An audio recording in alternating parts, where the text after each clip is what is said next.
இப்ப கரூருக்கு போகும்போது நிச்சயமா அவர் வந்து அ முன்னாள் அமைச்சர் செந்தில் பாலாஜிய ஏதேனும் அவர் தாக்கி பேசுவாரு, விமர்சிப்பாரு. ஏன்னா அதுக்கு தான் திட்டமிட்டே போய் வரிஞ்சு கட்டிட்டு கரூருக்கு போறாருங்கிற மாரியே நமக்கு வந்து அதுக்காக ஒரு தெரியும். வழக்கே போட்டுருக்காங்க. அதுக்கு ஒரு வழக்கு போட்டு அவர் தலைமறைவுன்னு காட்டி, ம். அது ஒரு விமர்சனம் பண்ணி, ம். ஒரு அரசியல் பண்ணுங்கிறதுக்கு தானே அவங்க ஏற்கனவே ஒரு 10 நாளா அதுக்கான வேலைகள் பார்த்துட்டு இருக்கிறாங்க. ம். இப்ப அரஸ்ட் இப்ப பண்ணணும்னு நினைச்சாங்க.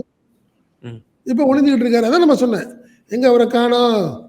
இங்க ஒருத்தர் இருந்தாரேப்பா கரூர்ல பெரிய ஆளுன்னு சொன்னாங்களேப்பா, ஆள காணவேப்பா, ஒளிஞ்சிட்டு இருக்காராமல்லப்பா அப்படின்னு ஒரு கிண்டல் பண்ணுவாரு. இதெல்லாம் நடக்கும். அதுக்கான வேலைகள் தானே நடக்குதுன்றேன் நான். ம். அதுக்கான தானே இந்த சம்பவமே. இப்ப இடைத்தேர்தலுக்கு வருது. மீண்டும் இடைத்தேர்தல் பிரச்சாரத்துக்கு வந்தோம்னா அசிங்கமா போயிடும். ஏன்னா போன்று பிரச்சாரத்துக்கே வரல கேம். கரூருக்கு பிரச்சாரத்துக்கே வரல. ம். செப்டம்பர் 27 வந்தது தான். அதுக்கப்புறம் வரவே இல்லை அவரு. மீண்டும் இடைத்தேர்தல் பிரச்சாரத்துக்கு வந்தா நல்லா இருக்காது. பப்ளிக் வேற மாதிரி இருக்கும்னு அதுக்கு முன்னாடியே ஒரு ப்ரோகிராம் போடுறாங்க. அந்த ப்ரோகிராமுக்கு முன்னாடியே செந்தில் பாலாஜி எப்படியாவது கைது செஞ்சிடணும்னு ஒரு அவங்களுடைய ஒரு இன்டென்ஷனு, அதுக்கு ஒரு பிளானு. அது பெரிய லெவலில் ஒர்க் அவுட் ஆகலை. இந்த நிலையில் 10ஆம் தேதி போறாரு. 10ஆம் தேதி போகும்போது சம்பந்தப்பட்ட குடும்பத்தினரை பார்க்க தடை அப்படின்னு உச்சநீதிமன்றம் விதித்தால் அரசியல் சூழ்நிலை வேற மாதிரி மாறும்.